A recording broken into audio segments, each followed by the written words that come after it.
Welcome to the Education in Isolation podcast with me, Angela Connell, where we will explore the challenges of businesses moving from a face-to-face training mode to an online training environment.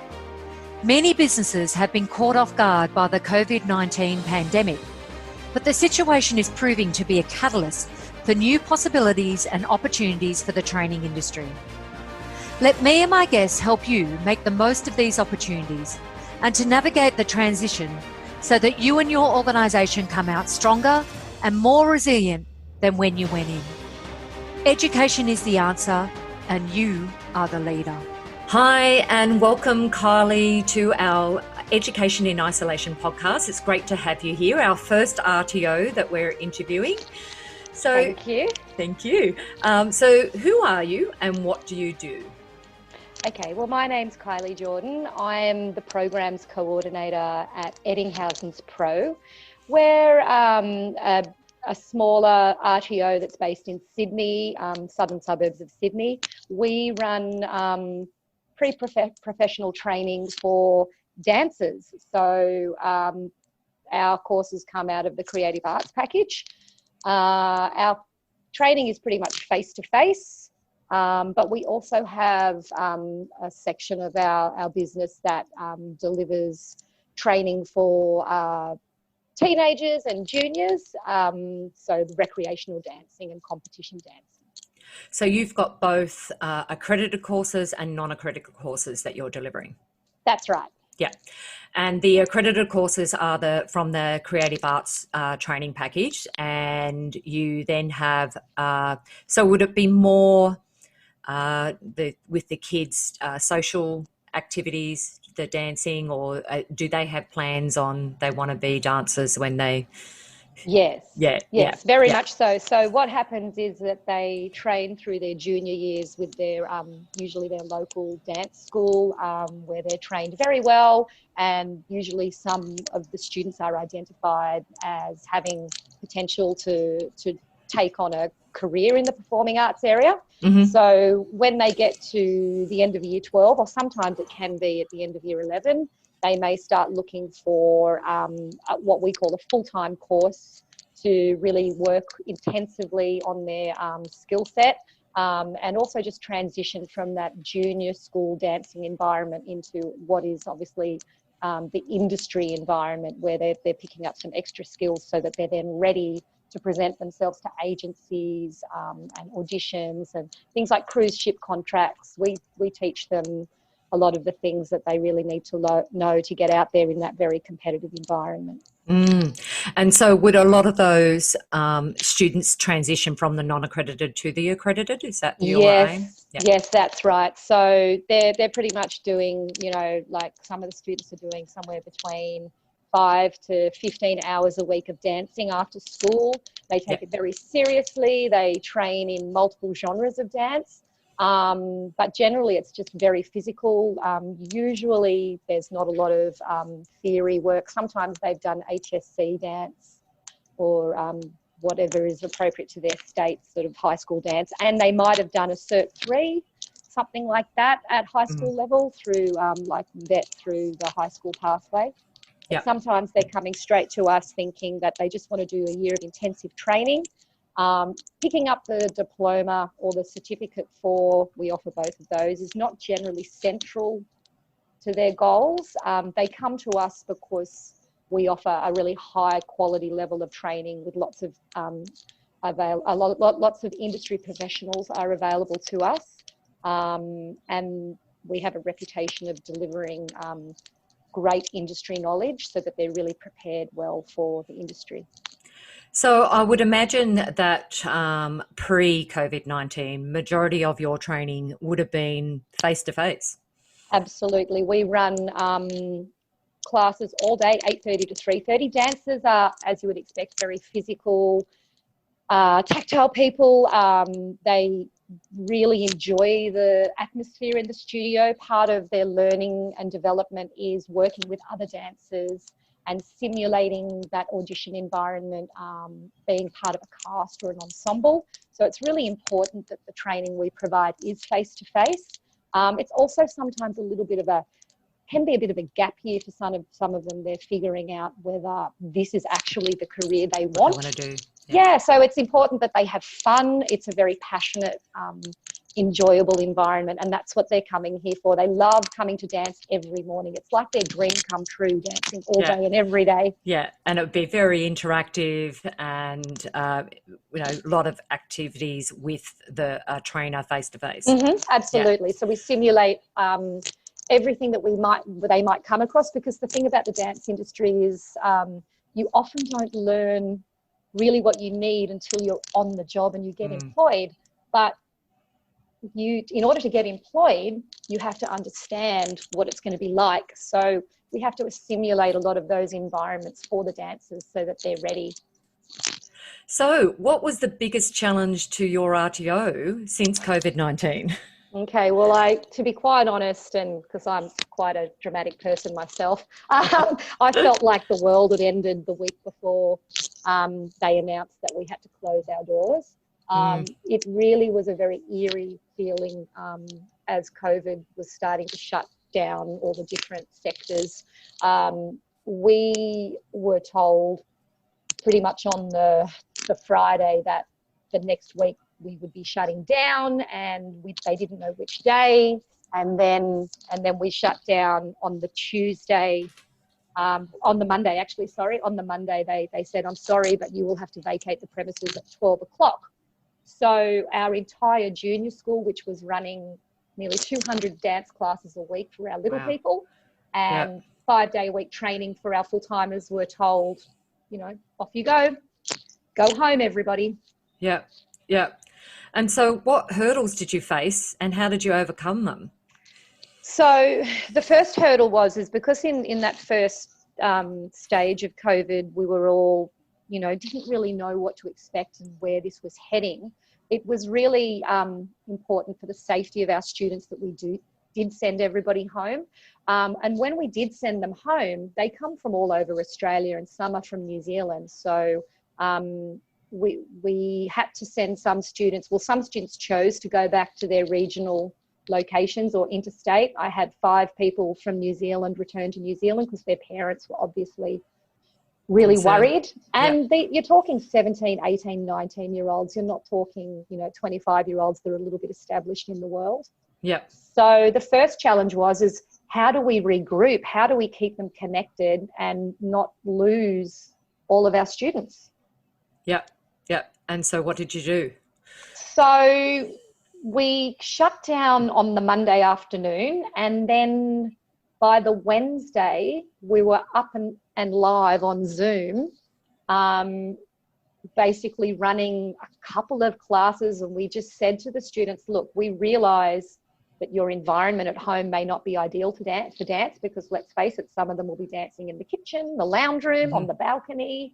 But let's just break it down. Let's just connect, because a lot of them were very emotional and not coping very well with the change, because they've all just, enjoyed 10 weeks of dance and feeling like, they're taking over the world and this is all awesome. And now we're, throwing them back home with their mums, dads, dogs and cats.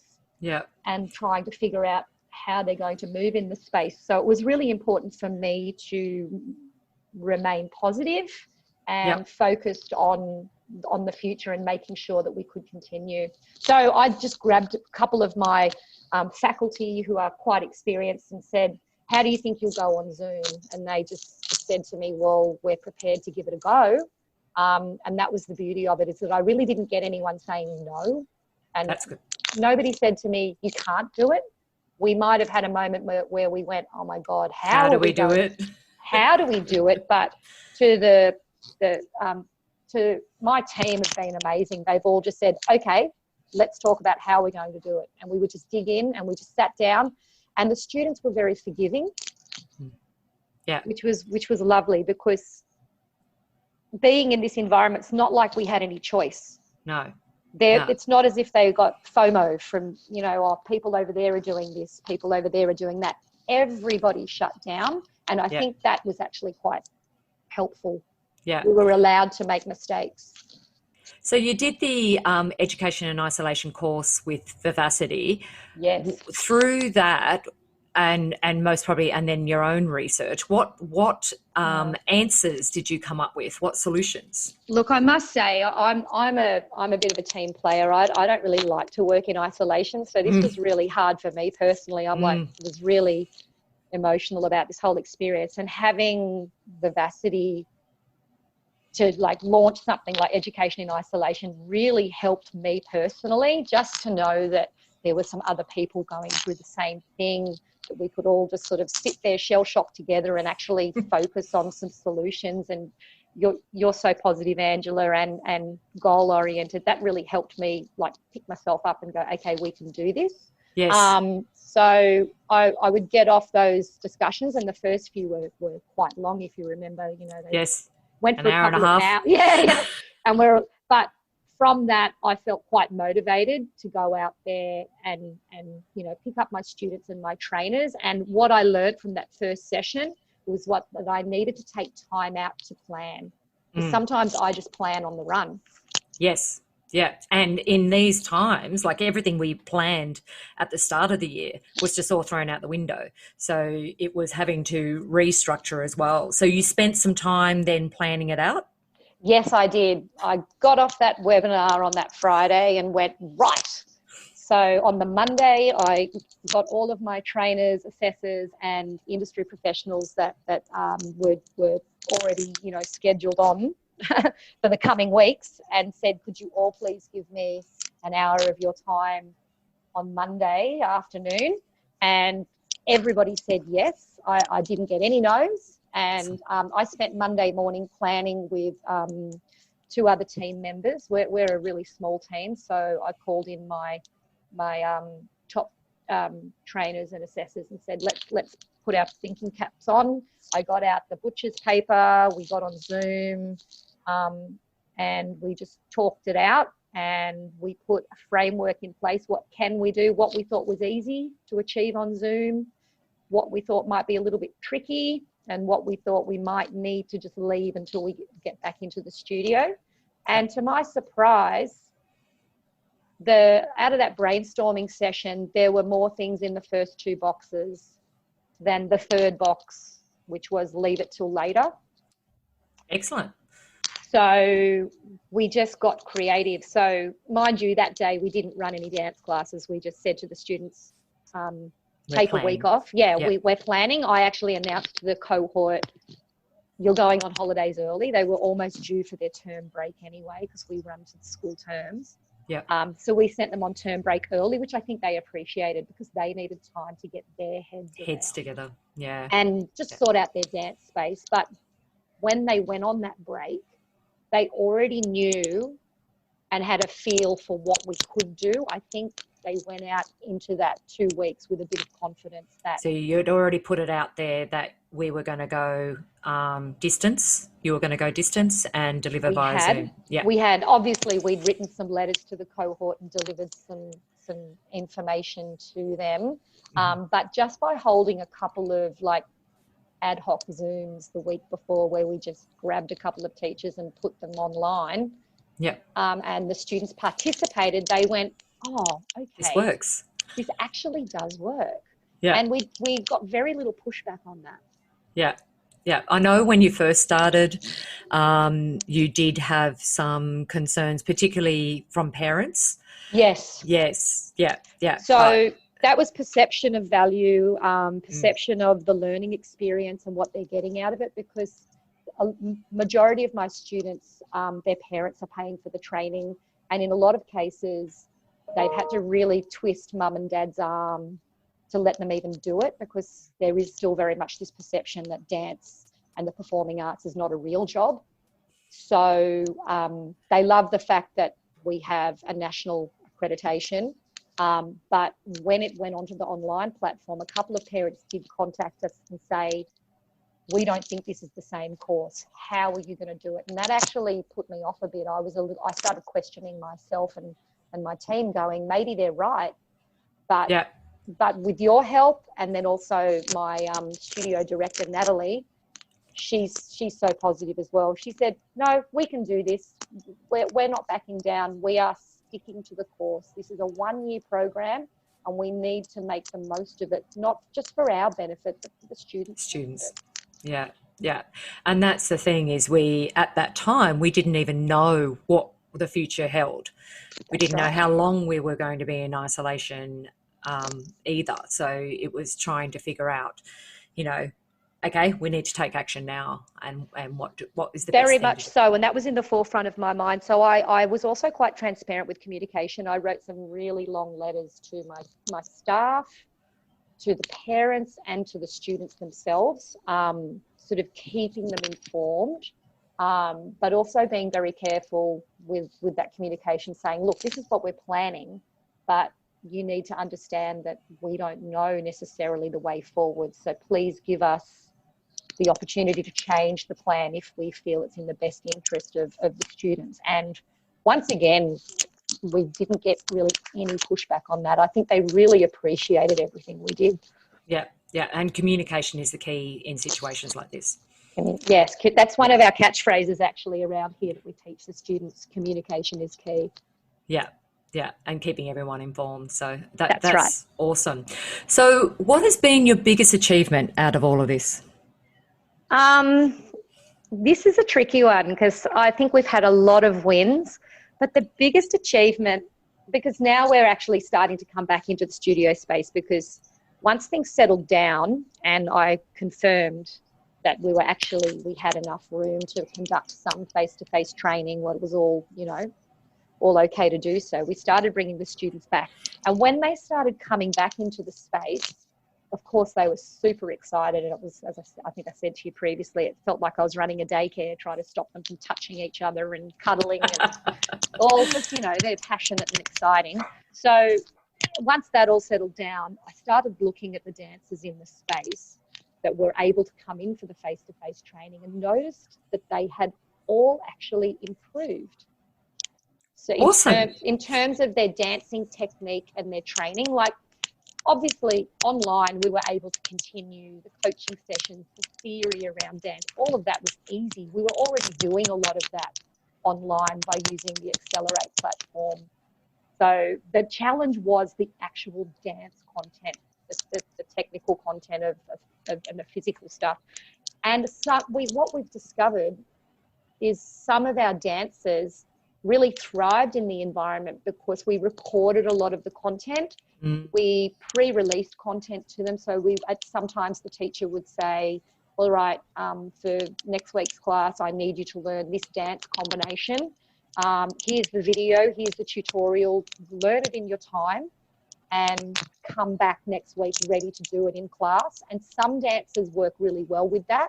And some dancers work really well learning on the spot. So I feel like we were able to better cater to different learners. And so I don't think there's a single dancer that has not improved and has not seen some personal growth through. Well, that's a huge achievement. That's awesome.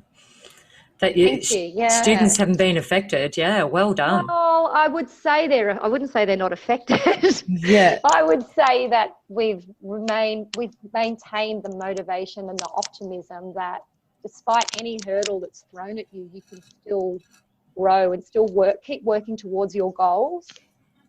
Because inevitably, I think this has changed our performing arts industry for the long term. Yes. The entertainment is not bouncing back in 5 minutes. So there's a whole new skill set, which is we've really focused heavily on auditioning online, what we call self-tapes, which is where they record themselves like a show reel of their best, which they then present to prospective employers. Yeah, and now they've had practice at it as well. Yes, so that's been awesome. Yeah. So you've put in a range of strategies. When we look at 6 months to 12 months time, where do you see your RTO and how will you be delivering your training? Well, look, we will be face-to-face, like coming back face-to-face is where we really do need to be. And that's totally fine. But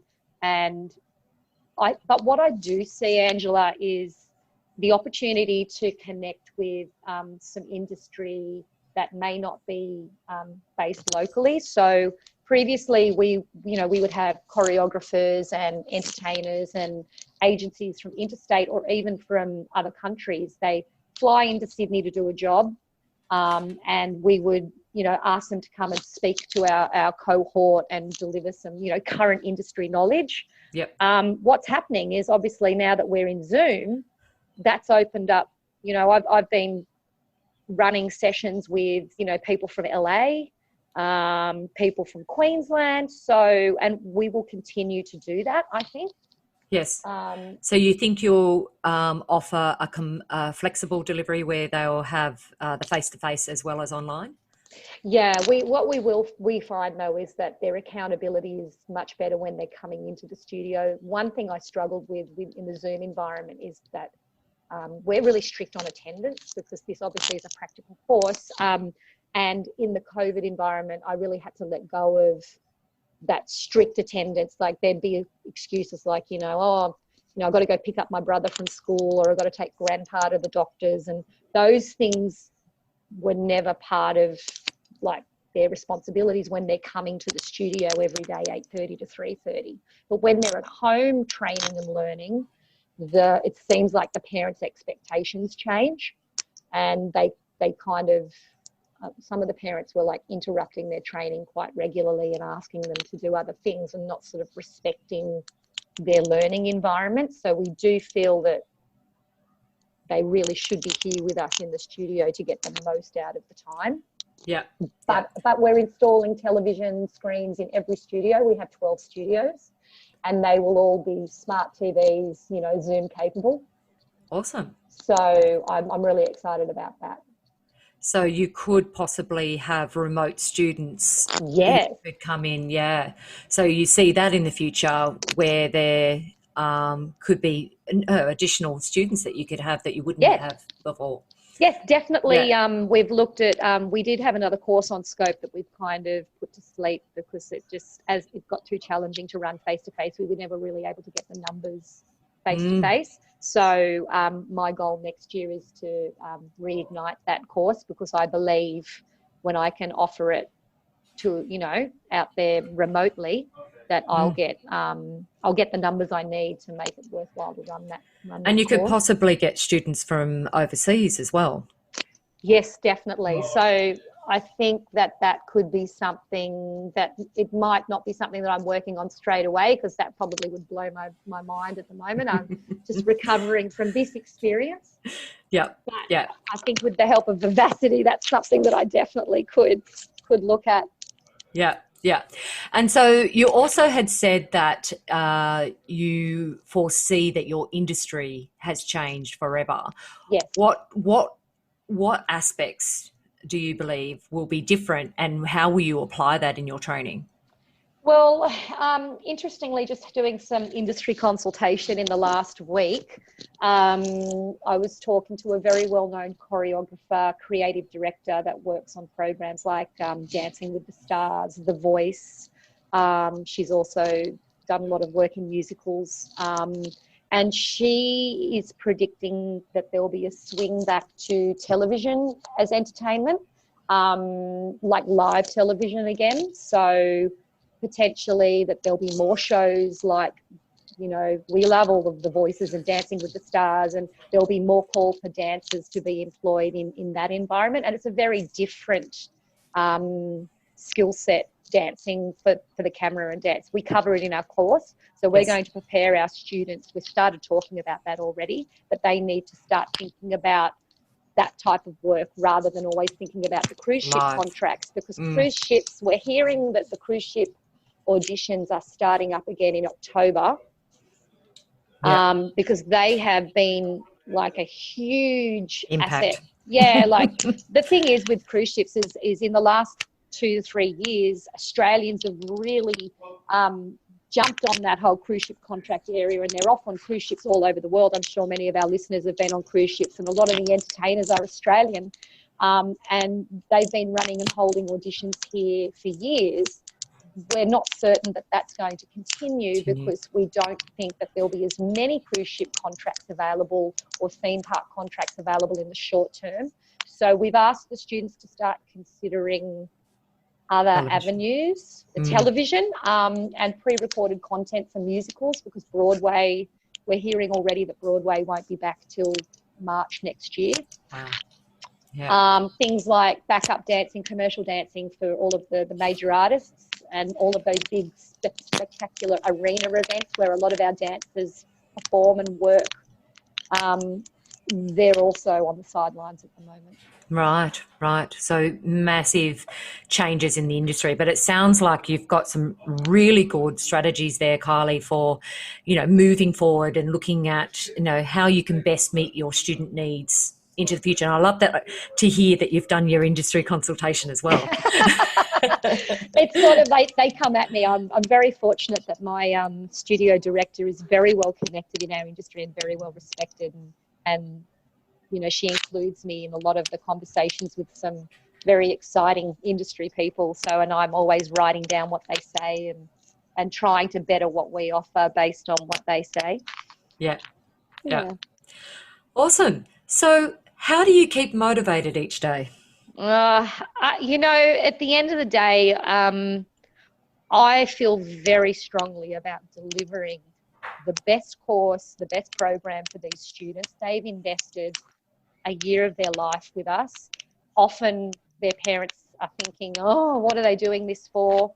And it is such an emotional roller coaster. They learn so many life skills in this year that that's what keeps me motivated, because when this COVID situation, landed in our world, I was actually really depressed for my students, that thinking that this year then isn't going to look like the great year that they thought it was going to look like. Yeah. So I had to really pick myself up and say, no, Kylie, we can still create a really great program for these students, and we can send them out into the world going, wow, we had an awesome year and I've learned so much. So I just really love helping the next generation and giving them those really important life skills. So essentially they keep me motivated. And when they come back into the space and they're so excited to see each other, I go, yep, it was definitely worth it. Oh, that's awesome. And I'm sure you've kept them motivated too through all of this. Yeah. Well, they love me and hate me, as any program coordinator would understand. Yeah. When the assessments are due and they're getting into trouble for not coming to class, they hate me, but they know at the end of the year that they've picked up a lot of really invaluable skills on the way. So. Yeah. Well done. I think what you have achieved with that transition and moving those students, like particularly being such a difficult subject, we had a lot of pushback from training organisations who said that their training they could not put online, they couldn't do it distance. They can. Yeah. And you jumped over some huge hurdles and implemented some great strategies within your organisation. So congratulations on that. Thank you. And you know what, also the parents and the families, if you ask, this is something that's very valuable that comes from my boss. She said, just ask. So I just said to my students, spend your 2-week holiday figuring out how you can make your space the best dance space. And some of the things I saw on Zoom, they were kitting out garages and clearing off balconies and putting down vinyl flooring, and like the possibilities are endless if you just ask and you just move together. You can really do anything. Yeah, and now they can go home and practice as well. Yeah, they're really well set up. Yeah. Well, thank you very much, Kylie. It's been great to hear about what you have done. Very inspirational. You definitely inspire me. Oh, thank you. That's a huge compliment. Yeah, well, it's people like you that keeps me motivated as well. It's nice to know that we have had an impact and that we've been able to help. Absolutely. You definitely do. Yeah. Thank you very much, Kylie. All right. Thanks. See you later. Thank you for joining us on the Education in Isolation podcast with me, Angela Connell. Please take a moment to rate and review this podcast on your preferred podcast app. Each rating and review helps us fulfill our goals of helping businesses like you make the transition from face-to-face training to providing training online. The Education in Isolation podcast is proud to be part of the Experts on Air podcast network.